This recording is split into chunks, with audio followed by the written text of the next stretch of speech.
Donc là, on va faire le test le test de service photo Google. Donc pour ça, il faut être inscrit, il faut avoir une adresse mail sur Google et puis accéder directement à partir de sa boîte mail Gmail. À ce moment-là, on trouve dans plus le lien à photo. Donc on clique dessus.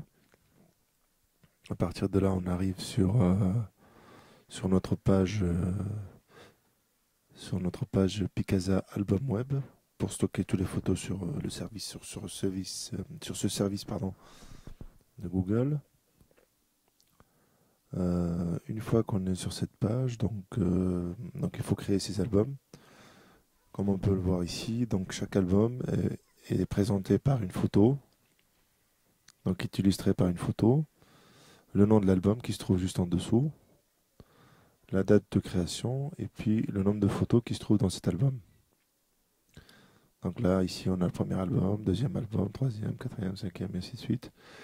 Sinon, donc, pour transférer des photos sur Google, sur Picasa Album Web exactement, donc on clique sur transférer, ou on rajoute les photos dans des albums existants, ou sinon on crée un nouvel album. Donc pour ça, il faut cliquer sur créer un album. On rentre le nom de l'album ici, donc dans cette partie-là, la date à laquelle ont été prises des photos, ou sinon la date de création de votre album. Quand vous voulez, si par exemple, imaginons que vos photos ont été prises le 20 mars par exemple, à ce moment-là, je reviens en arrière dans mon calendrier et je clique sur le samedi 20 mars. Voilà. Donc là, du coup, on a la date, non pas la date de création de l'album, mais plutôt la date où les photos ont été prises. Ensuite, on peut décrire cet album en précisant que voilà, les photos ont été prises dans tel lieu, tel endroit, à telle occasion, voilà, avec la présence de telle ou telle personne, ami, ainsi de suite, ou lors d'un voyage. Voilà. Donc, c'est pour décrire votre album. Ensuite, si on souhaite mettre le lieu de prise de vue, donc les lieux où ont été prises les photos, c'est-à-dire qu'ici, imaginons par exemple, je marque Limoges, place de la République, je demande à ce que ça soit affiché sur la carte. Donc là, on a la carte qui s'affiche, c'est juste pour une petite précision, pour préciser sur la carte où ont été prises ces photos, et puis après, vous cliquez sur Continuer. Donc dès qu'on clique sur Continuer, à ce moment-là, on nous propose la possibilité de télécharger nos photos. Pour cela, il faut cliquer sur Parcourir. Après, il faut aller dans le dossier où se trouvent les images que vous voulez transférer.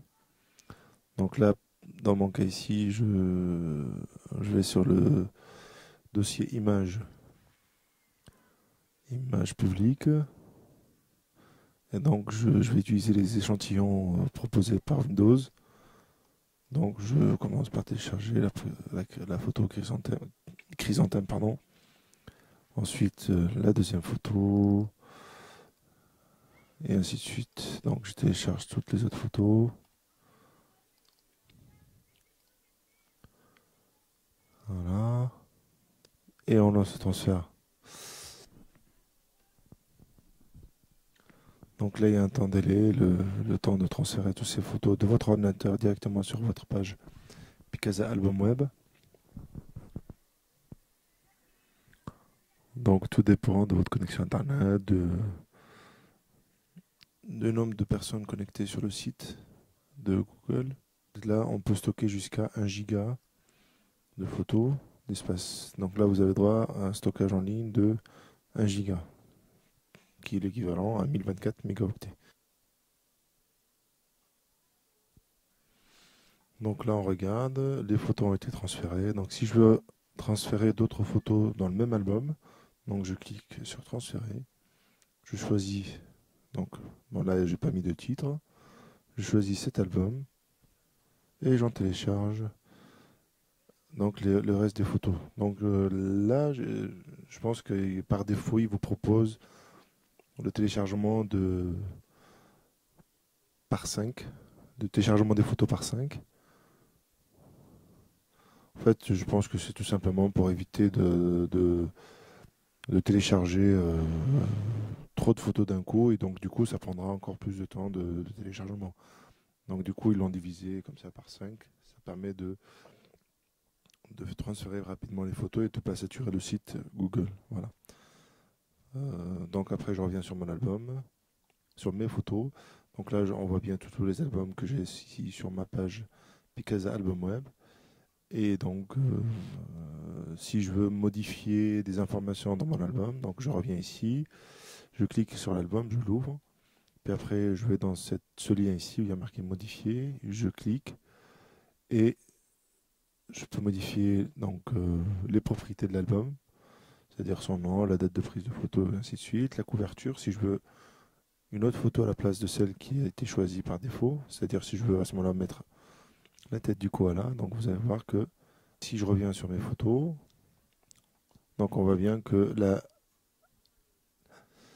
l'image qui illustre mon album a été modifiée, c'est bien celle que j'avais choisie, pardon. Voilà. Donc, je pense avoir fait le tour. Donc,